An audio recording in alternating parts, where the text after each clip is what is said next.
Hello student, आज हम topic ले रहे हैं मूवमेंट्स। एडवांस इंजीनियरिंग मैथमेटिक्स में यूनिट नंबर 4 का टॉपिक है मूवमेंट्स, लेक्चर नंबर 30 के अंदर।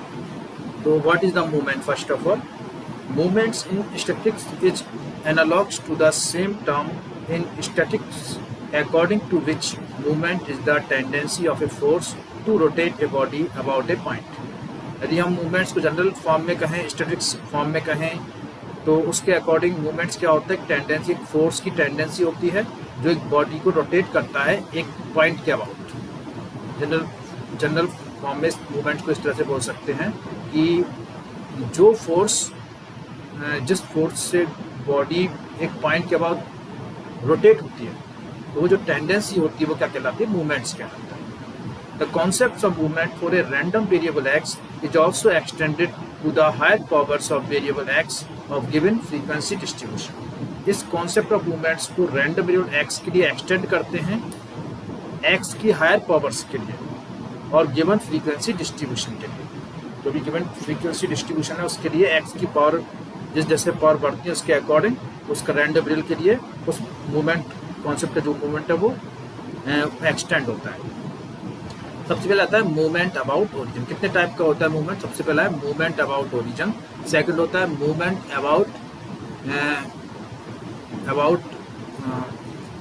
अबाउट ओरिजिन, सेकंड होता है मूवमेंट अबाउट मीन और थर्ड होता है मूवमेंट अबाउट एनी पॉइंट। सबसे पहले ले रहे हैं movement about origin. Let x be a discrete random variable with probability mass function p x equals to x i equals to p i, then r total movement about origin is defined as, यदि x कोई discrete random variable लिया हमने, इसका probability mass function px equals to xi equals to pi है, then r total movement about origin is defined as, तो जो उसका r total का movement होगा about the origin इस तरह से define किया जाता है, mu dash r equals to e x power of r equals to summation I xi power of r pi। ये जनरली हमने एक्सपेक्टेशन लिया था, एक्सपेक्टेशन की उसी फॉर्म से निकला है कि जो म्यू डैश आर होता है जनरली एक्सपेक्टेशन होता है एक्स की पावर आर। तो एक्स की पावर आर, जैसे भी आर की जितनी वैल्यू होगी उसको उतना ही एक्स की पावर आ जाएगी। इसे हम डिस्क्रीट फॉर्म में लिखेंगे समेशन आई एक्स आई की पावर आर और पी आई। जैसे हम उसमें लिखते थे एक्सपेक्टेशन में कि वो क्या होता था, ई एक्स इक्वल होता है summation I x I P I. उसमें पावर नहीं थी, इसमें पावर भी आ जाएगी।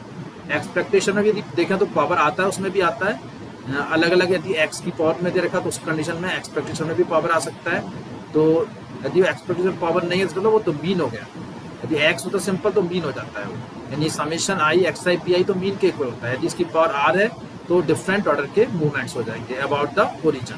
तो mu dash r rth order का मूवमेंट्स है अबाउट द ओरिजिन, जिसको इस तरह डिफाइन करते हैं mu dash are equals to expectation of X power of are summation I x I power of R P i से। If instead of P M F, यदि probability mass function के स्थान पे we are given the corresponding frequency distribution, आपको frequency distribution दे रखा है, यानी x I upon F I, I equals to 1 to n, then r total movement is defined as.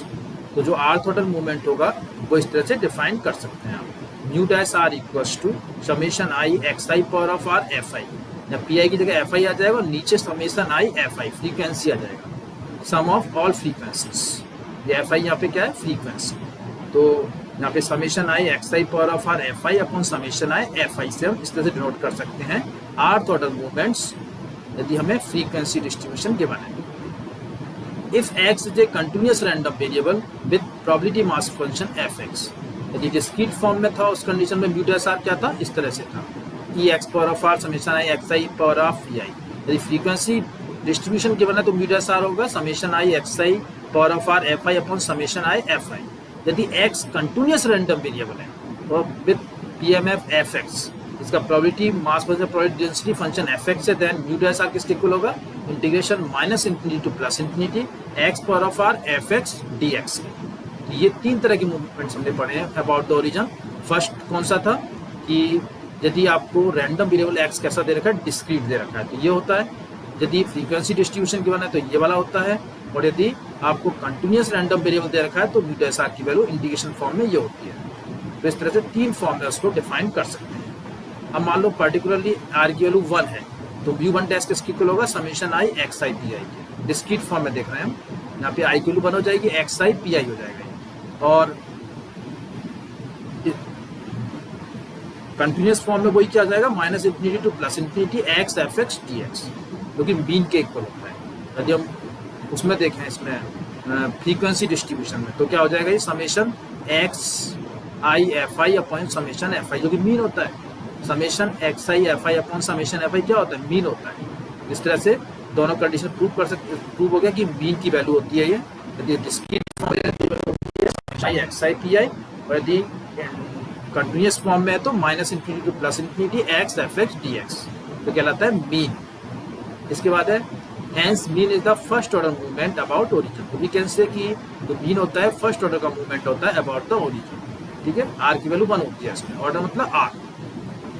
Also यदि are की value 0 है, यानी 0 ऑर्डर का मूवमेंट निकाले, तो म्यू डैश 0 किसके इक्वल आ जाएगा, 1 के इक्वल। यदि हम यहाँ पे आर की वैल्यू 0 पुट करते हैं, तो उस कंडीशन देखिए क्या वैल्यू हो जाएगी इसमें। यहाँ पे आर की वैल्यू 1 पुट किया आपने, तो mu dash 0 equals to E X power of 0, या X I power of 0, X I 0 क्या जाएगा, 1 हो जाएगा। और P I summation I P I क्या होता है, 1 के इक्वल होता है। Sum of all probabilities equals to 1, ये वैल्यू 1 के इक्वल आ जाएगी। इधर डिस्क्रीट फॉर्म में भी देख सकते हैं, एक्स आर की वैल्यू यदि 1 हो जाती है तो F X D x integration between minus infinity to plus infinity F x किसके इक्वल होता है, 1 के इक्वल होता है। तो इस तरह से हम निकाल सकते हैं कि 0 ऑर्डर का जो मूवमेंट होता है वो 1 के इक्वल आता है।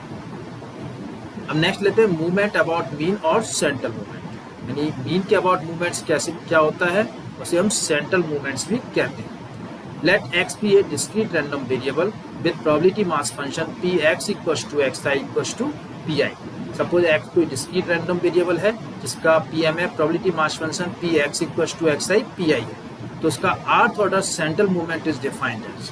तो आर्थ ऑर्डर का सेंट्रल मूवमेंट या मूवमेंट अबाउट द मीन कैसे डिफाइन किया जाता है, mu are equals to expectation x minus x bar power of r. पहले केवल एक्स था, अब आ गया एक्स माइनस एक्स बार, क्योंकि अबाउट द मीन निकाल रहे हैं, तो एक्स माइनस एक्स बार की पावर आर हो जाएगा। या summation I x I minus x bar whole power of R P I.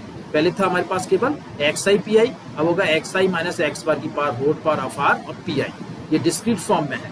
इसी को जब फ्रीक्वेंसी डिस्ट्रीब्यूशन आपको दे रखा है एक्स आई एफ आई, तो क्या होगा, mu are equals to summation I x I minus X R की power R F I upon summation I F I. तो ये फ्रीक्वेंसी डिस्ट्रीब्यूशन उस कंडीशन में होगा। और यदि X is a continuous random variable with P M F F X then उस condition में होगा mu R minus infinity to plus infinity X I minus X R, X I की X भी लिख सकते हैं, एक्स माइनस एक्स बार की power R F X D x. इस कंडीशन में ये कंटिन्यूस फॉर्म हो जाता है। तो 3 हमने निकाले इसमें। पहला क्या था, डिस्क्रीट फॉर्म में, तो म्यू आर क्या होता है, समीशन आई एक्स आई माइनस एक्स बार की power R P I. Distribution frequency distribution के बनाए तो म्यू आर क्या होगा, समीशन आई एक्स आई माइनस एक्स बार की power R F I upon summation I F I. यदि कंटिन्यूस फॉर्म है तो म्यू आर क्या होगा, minus infinity plus infinity integration X minus x bar की power R F X D X. इसी में भी यदि आर की वैल्यू 0 है तो म्यू 0 की वैल्यू 1 होती है, आर की वैल्यू 1 है तो म्यू 1 0 होता है। यानी इसमें यदि आर की वैल्यू 1 पुट कर देते हैं उस कंडीशन देखिए डिस्क्रीट फॉर्म में एक्स आई माइनस एक्स बार की पावर 1 हो जाएगा, पी आई आ जाएगा।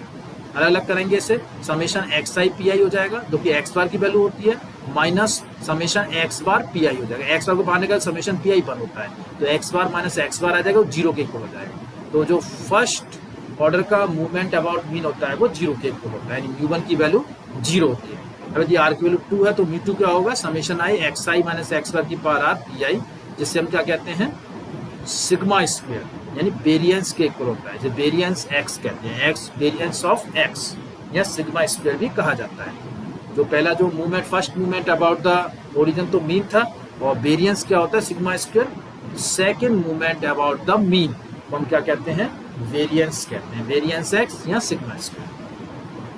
We now find the intersection between movement about origin and movement about mean. अब सपोज हमें movement about origin movement about mean में रिलेशन निकालने हैं, considering x as discrete random variable which would be valid in all cases. तो सभी केसों में valid होगा, कंटिन्यूस है या फ्रीक्वेंसी डिस्ट्रीब्यूशन है, सभी केसों में वो वैलिड होगा। आप डिस्ट्रीब्यूशन करिए, आप discrete distribution discrete random variable लेते हो तो वो कंटिन्यूस में भी सेम वैल्यू आएगी। तो सबसे पहले mu 2 equals to mu 2 dash minus mu 1 dash square. तो हमारे पास जो movement about the mean, second movement about the mean किसके इक्वल होता है, second movement about the origin minus first movement about the origin का स्क्वायर, यानी mean का स्क्वायर। इस तरह से म्यू 3 किसके इक्वल होता है, mu 3 dash minus 3 mu 1 dash mu 2 dash plus mu 2 mu 1 dash की पावर 3। इनको कैसे निकाला जा सकता है, तो हमने फॉर्मूले इसमें ये है, म्यू डैश हमारे पास क्या था, म्यू आर की वैल्यू ये थी, समेशन आई एक्स आई माइनस एक्स बार की पावर आर पी आई। इसको यदि हम खोलते हैं तो खोलने के बाद यदि आर की वैल्यू 1 होगी तो उस कंडीशन में क्या हो जाएगा, 0 हो जाएगी वैल्यू। यदि 2 होगी तो उस कंडीशन में वेरिएंस आ जाएगा, वो ये वाली वैल्यू आ जाएगी इसमें, mu 2 dash minus mu 1 dash. और यदि 3 है आर के लिए तो म्यू 3 आ जाएगा, mu 3 dash minus 3 mu 1 dash into mu 2 dash plus 2 mu 1 dash की पावर 3। सिमिलरली म्यू 4 क्या हो जाएगा, mu 4 dash minus 4 mu 1 dash mu 3 dash plus 6 mu 1 dash square mu 2 dash minus 3 mu 1 dash की power 4 and so on. इस तरह से हम चारों मूवमेंट्स अबाउट द मीन निकाल सकते हैं, यानी कि इसके आपने अबाउट द ओरिजिन के यूज करते हुए हम क्या निकालेंगे, अबाउट द मीन आप मूवमेंट्स निकालेंगे। म्यू 1 म्यू 2 म्यू 3 और म्यू 4 को हम in terms of movement about the origin की टर्म्स में निकालेंगे, ठीक है। अब आते हैं नेक्स्ट टॉपिक है movement about any arbitrary point. तो इसे आर्बिट्ररी पॉइंट के अबाउट यदि हमें मूवमेंट निकालना हो तो मूवमेंट कैसे निकालते हैं।